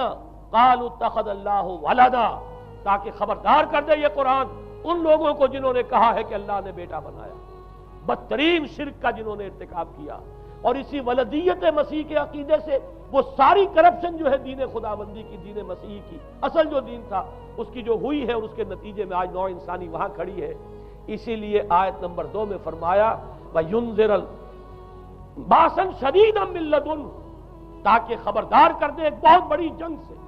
ہمارے اکثر مفسرین نے یہاں پہ ایک بہت بڑا عذاب کہہ کر جو ہے وہ گزر گئے، لیکن واحد یہ لفظ ہے قرآن مجید کا، یہ مقام ہے جہاں لفظ باس آیا، اور مولانا مناظر حسن گیلانی نے بحث کی باس تو جنگ کو کہتے ہیں،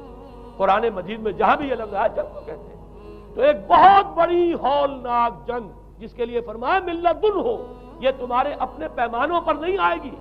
یہ تمہارے حساب کتاب میں نہیں آ سکتا جو ڈسٹرکشن ہوگی۔ جیسے کہ آپ علم لدنی کہتے ہیں، ایک علم وہ ہے جو جانے بوجھے طریقے سے حاصل کیا جاتا ہے، ایک علم لدنی ہے جو خاص اللہ تعالیٰ اپنے کسی بندے کو عطا فرما دے۔ اس جنگ کی جو ہلاکت خیزی ہے وہ تمہارے حساب کتاب میں آنے والی نہیں ہے۔ لِيُنذِرَ بَأْسًا شَدِيدًا مِّن لَّدُنْهُ وَيُبَشِّرَ الْمُؤْمِنِينَ الَّذِينَ يَعْمَلُونَ الصَّالِحَاتِ أَنَّ لَهُمْ أَجْرًا حَسَنًا مَّاكِثِينَ فِيهِ أَبَدًا۔ البتہ اللہ تعالیٰ بچائے گا اپنے اہل ایمان بندوں کو جو نیک عمل پر بھی قائم۔ اب میں وہ حدیثیں آپ کو سنا دوں، میں نے پہلے بخاری کی حدیث آپ کو سنا دی کہ اس پورے فتنے کے معلوم ہوگا کہ اس کی دونوں آنکھوں کے مابین کافارا لکھا ہوا ہے، کفر، گویا کہ یہ سمبل ہے، یہ علم ہے، یہ علامت ہے اس جدید موجودہ تہذیب کی، کفر، الحاد، مادہ پرستی، خدا کا انکار، آخرت کا انکار، روح کے وجود کا انکار۔ اس کے بعد فرمایا، یہ ابو داؤد کی روایت ہے، فواللہ، تو خدا کی قسم وہ وقت جب آئے گا، ان الرجل لیاتیہ وہو یحسب انہ مومن، ایک شخص حاضر ہوگا اس کے پاس، دجال کے پاس، اور وہ شخص اپنے آپ کو مومن سمجھتا ہوگا کہ مومن ہے، فیتبعہ بما یبعث بہ الشبہات، لیکن جو شبہات اس فتنے کی وجہ سے اس کے اندر پیدا ہو جائیں گے اس کی وجہ سے وہ بھی اسی کی پیروی کریں گے۔ آج آپ عالم اسلام کا نقشہ دیکھ لیجیے، ذہنوں کے اندر جو شبہات ہیں، ایمان کے بارے میں یقین کی کیفیت کتنوں کو حاصل ہے، وہی ساری ہماری بھی ویلیوز ہے، وہی مادی تہذیب جو ہے، آج ہم بھی اسی کے پیروکار ہیں، سمجھتے ہیں اپنے آپ کو مسلمان، سمجھتے ہیں مومن، لیکن ذرا تجزیہ کیجئے۔ اسی کو میں نے اپنے اس کتابچے میں اسلام کی نشرت ثانیہ میں تفصیل سے واضح کیا کہ در حقیقت رگوں پے میں سرایت کر گئی ہے یہ تہذیب۔ بظاہر جو ہے نظر آتا ہے جیسے روئے ارضی پر، زمین کے اوپر تو آپ کو کہیں اونچائی نظر آ جائے گی، کہیں نیچائی نظر آ جائے گی، کہیں پانی ہے، کہیں خشکی ہے، ذرا اوپر چلے جائیں تو ہوا ہے، ہوا کا غلاف پورے کرۂ ارضی کو اپنے اندر لیے ہوئے۔ یہی حال ہے ہر ملک میں آپ چلے جائیں، نیچے کے لوگوں میں کچھ مذہب نظر آ جائے گا تھوڑا بہت۔ ہندوستان میں بھی اگر کوئی مندروں میں جاتا تو گھٹیا آدمی جاتے ہیں، بیچارے نیچ لوگ جاتے ہیں، بڑا لوگ آدمی کوئی نہیں جاتا۔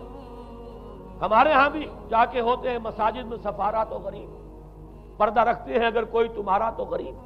شہروں میں ایک کاروباری طبقہ ضرور ایسا ہے جو نماز روزے کے ساتھ اس کا ایک شوق ہے، لیکن آپ جا کے دیکھ لیجئے دیہات کے اندر کیا حال ہے۔ تو معلوم یہ ہوا کہ نیچے تو شاید کچھ نہ کچھ فرق ہے، یہ مسلمان ملک ہے، یہ ہندو ملک ہے، یہ فلاں ملک ہے، یہ بدھ مت کا ملک ہے، لیکن اوپر چلے جائیں یعنی ہر ملک کے اوپر جو ایلیٹ ہے، جو اعلیٰ تعلیم یافتہ، جو آپ کی ملٹری اور سول بیوروکریسی ہے ٹاپ کی، وہ تو ایک ہی رنگ میں رگے ہوئے، ان کا لباس وہی، ان کا رہن سہن وہی، ان کا تمدن وہی، نام کا فرق اگر نہ ہو تو پتہ نہیں چلے گا یہ مسلمان ہے کہ ہندو ہے کہ سکھ ہے، پر پتہ چلے گا وی پی سنگھ نام ہے تو پتہ چلے گا کہ ہندو ہے، لیکن یہ کہ باقی اس کی وضاحت، اس کا لباس، اس کا اٹھنا بیٹھنا، آپ کے ہاں یہ تو کچھ عوامی دور میں آ کے کرتا شلوار جو ہے وہ آئی ہے، لیکن وہ بھی اندرون ملک ہوتی ہے، باہر جا کر ہمارے اپنے ان لوگوں کے جو لباس ہوتے ہیں آپ کو دیکھیے کہاں فرق معلوم ہو جائے گا کہ کون مسلمان ہے اور کون ہندو اور کون پارسی ہے اور کون عیسائی۔ تو معلوم یہ ہوا کہ اوپر ایک ہی گلوبل سیویلائزیشن ہے جس کا دور دورہ ہے، اور اس سیویلائزیشن کے ماتھے پر لکھا ہوا ہے کافارا، اس میں وہ ایمان نہیں ہے، اس میں الحاد ہے، مادہ پرستی ہے، کفر ہے۔ اس میں آخری حدیث جو میں آپ کو سنا رہا ہوں، حضور نے فرمایا آخر من یخرج الیہ النساء، اس فتنے کی طرف پیش قدمی کرنے والا آخری طبقہ ہوگا عورتوں کا، وہ جب اس تہذیب کی طرف لپکیں گے، یہ طبقہ جب آگے بڑھے گا، یہ جو ہمارے ہاں بھی جلوس نکلتے ہیں، شریعت کا مذاق اڑانے والے جلوس، اسلامی احکام کی نفی کرنے والے جلوس نکلتے ہیں، اور ان کے جس طریقے سے ڈسپلے ہوتا ہے اخبارات کے اندر، جتنا ان کے لیے اعزاز ہے، جتنی ان کے لیے یہاں پر تکریم ہے ہمارے معاشرے کے اندر، اس کو پیش نظر رکھیے۔ آخر من یخرج الیہ النساء حتی ان الرجل لیرجع الی امہ و ابنتہ و اختہ و عمتہ فیوثقها رباطا، یہاں تک کہ ایک بندہ مومن کا حال یہ ہو جائے گا کہ وہ دوڑے گا اور کوشش کرے گا اپنی ماں کو، بیٹی کو، بہن کو، پھپھی کو باندھ کر رکھے کہ وہ نکل نہ جائے۔ یہ حال ہو جائے گا کسی شخص کا۔ آج کتنے لوگ بے بس ہو چکے ہیں، اب وہ باندھ کر رکھنے والے بھی گویا کہ ہتھیار ڈال چکے، ورنہ یہ کہ ایک دور تھا کہ کچھ نہ کچھ باندھ کر رکھنے والے تو تھے، لیکن اب تو آزادی کی صورت آئی ہے تو باندھ کر رکھنے والے جو ہے وہ ہار مان چکے۔ اب تو آپ دیکھیں گے اچھے بھلے نظر یہ آتا ہے، داڑھی رکھی ہوئی ہے، خود جو ہے وہ مذہبی مزاج کے ہیں، لیکن بالکل بے پردہ کو خاتون جو ہے این ان کے اسکوٹر کے پیچھے بیٹھی ہوئی یا ان کے کار کے اندر ان کی برابر کس چیز کے اوپر بیٹھی ہوئی جا رہی ہے۔ بے پردگی، یہ اباحیت، ہمارے اخبارات کا جو حال ہے اس کو دیکھیے۔ خدا کے لیے یہ رنگین صفحات بند کرو، لیکن مجال ہے جو کسی کے کان پر جوں تک نہیں دی۔ لہذا حدیث کے الفاظ نوٹ کیجئے، آخر من یخرج الیہ النساء، اس فتنے کی طرف پیش قدمی کرنے میں آخری طبقہ جو ہوگا وہ خواتین کا ہوگا۔ حتی ان الرجل لیرجع الی امہ و ابنتہ و اختہ و عمتہ، یہاں تک کہ آدمی دوڑے گا، پکڑے گا اپنی ماں کو، اپنی بیٹی کو، اپنی بہن کو، اپنی پھپھی کو، اور اسے باندھ کے ہی کوشش کرے گا کہ کہیں وہ اس طریقے سے اس دجالی فتنے کے اندر جو ہے وہ اسی کی پیروی کے اندر گھر سے نہ نکل جائے۔ یہ ہے وہ فتنہ جس کی لپیٹ میں اس وقت پوری دنیا آئی ہوئی ہے۔ اب نوٹ کیجئے، اس فتنے کے لیے اب میں چند باتیں اور کہہ رہا ہوں۔ لغوی بحث کیا ہے؟ دجال کسے کہتے ہیں؟ یہ بنا ہے لفظ دجل سے۔ دجل اور فریب یہ ہماری زبان میں بھی مستعمل، دجل و فریب، دھوکہ دینے والی شے، ملمہ، حقیقت کچھ ہو اوپر کچھ اور پردہ ڈال دیا گیا، یہ دجل ہے۔ گندم نمائی جو فروشی دجل ہے، فریب ہے۔ اسی کے لیے دوسرا لفظ عربی زبان کا جو قرآن میں کثرت سے آیا وہ غرور ہے، دھوکہ۔ اصل میں یہ دنیا دھوکہ ہے جو حیات اخروی کے لیے ایک پردہ بن کر ہماری آنکھوں پر پڑ گیا ہے۔ میں وہ آیات اب آپ کو جلدی سے سنا رہا ہوں۔ فرمایا وَمَا الْحَيَاةُ الدُّنْيَا إِلَّا مَتَاعُ الْغُرُورِ، سورہ آل عمران میں بھی آیت آئی، سورہ حدید میں بھی۔ لوگوں سن لو، یہ دنیا کی زندگی سوائے دھوکے کو کچھ نہیں۔ میں بعد میں عرض کر دوں گا کہ ایک دوسرا رخ بھی ہے دنیا کی زندگی کا، لیکن اس وقت یہ آیات سن لیجئے۔ غرتکم الحیات الدنیا، تمہیں دھوکے میں ڈال دیا اس دنیا کی زندگی نے، یہ سورہ جاسیہ کی آیت نمبر 35 ہے۔ غرتہم الحیات الدنیا، انہیں دھوکے میں ڈال دیا دنیا کی زندگی نے، یہ سورہ انعام میں آیت نمبر 70 بھی ہے، آیت نمبر 130 بھی ہے۔ تیسری مرتبہ سورہ اعراف میں آیت نمبر 51 ہے، اور 2 مرتبہ سورہ لقمان اور سورہ فاطر میں آیا فَلَا يَغُرَّنَّكُمُ الْحَيَاةُ الدُّنْيَا وَلَا يَغُرَّنَّكُمْ بِاللَّهِ الْغَرُورُ، دیکھا لوگوں کہیں تمہیں دنیا کی زندگی دھوکے میں نہ ڈال دے۔ یہ دنیا کی زندگی جو ہے دھوکہ بن کر ایک فریب کا پردہ ہماری آنکھوں پر ڈالتی ہے کہ یہ ہمارا مطلوب مقصود، اسی کے لیے بھاگ دوڑ، اسی کو بنانا سنوارنا۔ وہ جو میں عرض کر چکا ہوں، 3 چیزوں کے مقابلے میں 3 چیزوں کی اہمیت۔ حیات دنیاوی جب مطلوب بن جائے، حیات دنیاوی جب انسان کی اصل محبوب بن جائے، تو گویا کہ حیات اخروی اب نگاہوں سے اوجھل ہو گئی، آنکھ اوجھل پہاڑ اوجھل۔ یہی ہے اصل دجل، یہی ہے اصل فریب۔ آیات اور سنیے، سورہ اعلیٰ، بل تؤثرون الحیات الدنیا والآخرۃ خیر وابقیٰ، لوگوں تمہاری گمراہی کی اصل جڑ بنیاد کیا ہے؟ تم دنیا کی زندگی کو ترجیح دیتے ہو جبکہ آخرت بہتر بھی ہے اور باقی رہنے والی بھی ہے۔ کلا بل تحبون العاجلہ وتذرون الآخرہ، کوئی نہیں، تمہارا اصل مرض یہ ہے کہ تم اس عاجلہ سے جو موجود ہے، سامنے ہے، نقد ہے، اس سے محبت کرتے ہو، اور آخرت کو تم نے تج دیا ہے، چھوڑ دیا ہے۔ یہ سورہ قیامہ اور اس سے اگلی سورت جو ہے وہ آپ کے علم میں ہے، سورۃ الدہر، اس میں فرمایا گیا ان ہؤلاء یحبون العاجلۃ ویذرون وراءہم یوما ثقیلا، ان لوگوں کا اصل مرض یہ ہے، یہ اس عاجلہ کو پسند کرتے ہیں، اس سے محبت کرتے ہیں، اور پیچھے وہ جو بھاری دن آنے والا ہے اس کا خیال انہوں نے دل سے نکال دیا۔ یہ ہے در حقیقت اصل فساد، اصل فتنہ، اصل گمراہی، 100 خرابیوں کی جڑ ایک خرابی۔ اب اسی کا ایک نتیجہ نکلتا ہے، یہ دنیا جتنی حسین بنتی چلی جائے گی اتنا ہی فتنہ شدید سے شدید تر ہوتا چلا جائے گا۔ یہاں جتنی آسائشیں ہوں گی اتنا ہی آپ پر غفلت کا پردہ طاری ہو جائے گا۔ اور آپ کو معلوم ہے کہ اس پوری سائنٹیفک جو بھی ڈیولپمنٹ ہے اس کا حاصل کیا ہے؟ یورپ میں جائیے واقعتاً دنیا بڑی حسین بن چکی ہے، امریکہ میں جائیے واقعتاً بہت حسین دنیا ہے، ابو ظبی میں جائیے بڑی حسین نظر آئے گی دنیا، کارنیشز جس طریقے کے آباد ہیں۔ یہ دنیا کا حسن جتنا بڑھے گا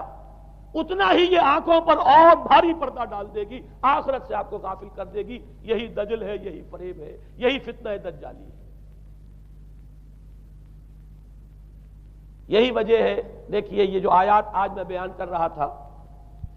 اس میں آخر میں فرمایا انا جعلنا ما علی الارض زینۃ اللہ لنبلوہم ایہم احسن عملا۔ ہم نے اس زمین کے اوپر جو کچھ ہے اسے اس کا بناؤ سنگھار بنا دیا ہے، زینت بنا دیا ہے، تاکہ ہم جانچیں پرکھیں امتحان لیں کون ہے اچھے عمل کرنے والا۔ یعنی رخ روشن کے آگے شمع رکھ کر وہ یہ کہتے ہیں ادھر جاتا ہے دیکھیں یا ادھر پروانہ آتا ہے۔ اللہ تعالیٰ نے اسی امتحان میں ہمیں ڈالا ہے۔ اس دنیا کی یہ زینت ہے، زیبائش ہے، آرائش ہے، چمک دمک ہے، یہاں کی رونقیں ہیں، ان کو دیکھ کر آدمی ہل جاتا ہے، انہی کے پیچھے پڑ جاتا ہے، حلال سے حرام سے، جائز سے ناجائز سے، صحیح سے غلط سے، جس طرح بھی ہو یہ رونقیں میں بھی زیادہ سے زیادہ اپنے گھر میں لے آؤں، میں بھی اپنے ہاں وہ آسائشیں فراہم کر لوں، میں بھی یہ تمام چیزیں جو ہے جمع کر لوں۔ اسی کے لیے انسان اپنا نہ صرف یہ کہ پوری زندگی کا اثاثہ اسی میں انویسٹ کر بیٹھتا ہے، بلکہ دیانت، شرافت، ان سب کو بھی داؤ پر لگا دے۔ انا جعلنا ما علی الارض زینۃ اللہ لنبلوہم ایہم احسن عملا۔ ہم نے زمین کے اوپر جو کچھ ہے اسے اس کا زیور بنا دیا ہے، سنگھار، تاکہ ہم ذرا آزمائیں ان کو کہ آیا یہاں کے ہی اسی حسن کے اندر، اسی رعنائی کے اندر گم ہو کر رہ جاتے ہیں، یا اس حسن ازلی وہ اللہ تعالیٰ کا جلال و جمال یہ اس کے طالب بنتے ہیں۔ یہ ہے در حقیقت امتحان۔ اسی کو جیسے کہ حدیث میں بھی آیا تھا، شروع کی آیات اور آخری آیات،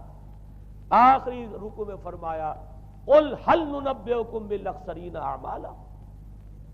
اے نبی ان سے کہیے کیا ہم تمہیں بتائیں اپنی زندگی کی جد و جہد میں، بھاگ دوڑ میں سب سے زیادہ خسارے میں کون رہے؟ الذین ضل سعیہم فی الحیاۃ الدنیا وہم یحسبون انہم یحسنون صنعا۔ وہ لوگ کہ جن کی بھاگ دوڑ، جن کی محنت، جن کی کوشش وہ دنیا کی زندگی ہی میں بھٹک کر رہ گئی، اور وہ اپنے کہیں یہ سمجھتے رہے کہ ہم بڑے کامیاب ہو رہے ہیں، بہت اچھے کام کر رہے ہیں، ہم نے اتنی ترقی کر لی، ہم نے یہ کچھ بنا لیا، میں نے یہ جائیداد بنا لی، میں نے یہ کچھ مقام حاصل کر لیا، لیکن مطلوب و مقصود دنیا۔ ضل سعیہم فی الحیاۃ الدنیا، انہوں نے دنیا کی زندگی ہی کے اندر اپنی ساری سعی و جہد کو بھٹکا کر رکھ دیا۔ میں اس کا جو دوسرا رخ بتانا چاہتا تھا وہ ایک حدیث کے حوالے سے ہے۔ اگر آخرت مطلوب و مقصود رہے تو یہ دنیا آخرت کی کھیتی بن جاتی ہے۔ حضور نے فرمایا دنیا مزرعۃ الآخرہ، اگر تمہارا مطلوب و مقصود آخرت ہے تو پھر یہ اس دنیا کے اندر یہ کھیتی ہے، بو گے یہاں تو وہاں کاٹو گے۔ نیک اعمال کرو، خدمت خلق کے لیے کوشاں ہو جاؤ، لوگوں کی ہدایت کے لیے اپنی توانائیاں جو ہے وقف کرو۔ خیرکم من تعلم القرآن وعلمہ، اس دنیا میں محنت کرو گے تو آخرت میں اجر و ثواب پاؤ گے۔ الدنیا مزرعۃ الآخرہ، اگر آخرت مطلوب و مقصود ہو تو دنیا بڑی قیمتی ہے، اس کا ایک ایک لمحہ بڑا قیمتی ہے۔ تو حیات دنیا بھی نہ صرف یہ کہ غیر حقیقی نہیں بلکہ بہت قدر و قیمت کی حامل، لیکن اگر پردہ پڑ گیا، آخرت نگاہوں سے اوجھل اور دنیا ہی مطلوب و مقصود، تو یہ دھوکے کی ٹٹی ہے۔ وَمَا الْحَيَاةُ الدُّنْيَا إِلَّا مَتَاعُ الْغُرُورِ، نہیں ہے دنیا کی زندگی مگر دھوکے کا سامان۔ غرتہم الحیات الدنیا، غرتکم الحیات الدنیا، لا تغرنکم الحیات الدنیا، دیکھنا یہ دنیا کی زندگی کہیں تمہیں دھوکے میں نہ ڈال دے۔ آخری بات عرض کر رہا ہوں، یہی وجہ ہے سورہ بنی اسرائیل میں بھی آخری لفظ جو پہلے رکوع میں وہ کیا تھا؟ وَأَنَّ الَّذِينَ لَا يُؤْمِنُونَ بِالْآخِرَةِ أَعْتَدْنَا لَهُمْ عَذَابًا أَلِيمًا۔ اور وہ لوگ، نوٹ کر لیجئے وہ آیات، إِنَّ هَذَا الْقُرْآنَ يَهْدِي لِلَّتِي هِيَ أَقْوَمُ وَيُبَشِّرُ الْمُؤْمِنِينَ الَّذِينَ يَعْمَلُونَ الصَّالِحَاتِ أَنَّ لَهُمْ أَجْرًا كَبِيرًا وَأَنَّ الَّذِينَ لَا يُؤْمِنُونَ بِالْآخِرَةِ أَعْتَدْنَا لَهُمْ عَذَابًا أَلِيمًا۔ یہاں پر ایمان بالآخرہ جو ہے اس کو اہمیت دی گئی ہے۔ جو لوگ آخرت پر یقین نہیں رکھتے ان کے لیے ہم نے دردناک عذاب فراہم کیا۔ اور یہاں پر بھی جیسا کہ سامنے آ گیا سورہ کہف جو ختم ہو رہی ہے جن مضامین پر، وہ بھی وہی آیات ہیں جن کے بارے میں حدیث میں آیا ہے کہ دجالی فتنے سے محفوظ کرنے میں ان کی بڑی تاثیر ہے۔ قل هل ننبئكم بالاخسرین اعمالا الذین ضل سعیهم فی الحیاۃ الدنیا وهم یحسبون انهم یحسنون صنعا اولئک الذین کفروا بآیات ربهم ولقائه فحبطت اعمالهم فلا نقیم لهم یوم القیامۃ وزنا۔ یہ وہ لوگ ہیں جنہوں نے اپنی رب کی آیات کا انکار کیا ہے، جن کی دنیا ہی مطلوب و مقصود بن کر رہ گئی ہے، چاہے وہ کہیں ہم قرآن کے ماننے والے ہیں اور محمد کے عاشق ہیں صلی اللہ علیہ وسلم، اولئک الذین کفروا بآیات ربهم ولقائه فحبطت اعمالهم فلا نقیم لهم یوم القیامۃ وزنا ذلک جزاؤہم جہنم بما کفروا واتخذوا آیاتی ورسلی ہزوا۔ یہ وہ لوگ ہیں کہ جنہوں نے ہمارے رسولوں اور ہماری آیات کا ٹھٹھا اڑایا ہے، اس لیے کہ رسول کہہ رہے ہیں اصل منزل آخرت کی ہے، تم بنائے ہوئے دنیا کو مطلوب و مقصود، تو لاکھ زبان سے عشق رسول کے دعوے کرو، اپنے عمل سے در حقیقت رسول کی تکذیب کر رہے ہیں۔ اللہ تعالی ہمیں ان سے محفوظ رکھے اور اصل حقیقت ہماری نگاہوں پر منکشف ہو، اور یہ دنیا ہماری نگاہوں پر پردہ نہ پڑ کر رہ جائے، آخرت سے اور اللہ سے ہمیں محجوب نہ کر دے، اس لیے کہ یہی اصل دجالی فتنہ ہے۔ اور ان سے بچنے کے لیے محمد الرسول اللہ صلی اللہ علیہ وسلم کے فرمان کے مطابق سورہ کہف میں نے کچھ ابتدائی اور آخری آیات کا صرف حوالہ دے دیا ہے، لیکن یہ کہ اس کے مضامین میں درمیان میں بھی کچھ چیزیں ہیں، اب میں اس طرح ایک ایک لفظ کے حوالے سے تو آئندہ ان کا تذکرہ نہیں کر سکوں گا، لیکن یہ ہے کہ میں موٹے موٹے مضامین انشاءاللہ سورہ کہف میں اس موضوع سے متعلق آئے بیان کروں گا۔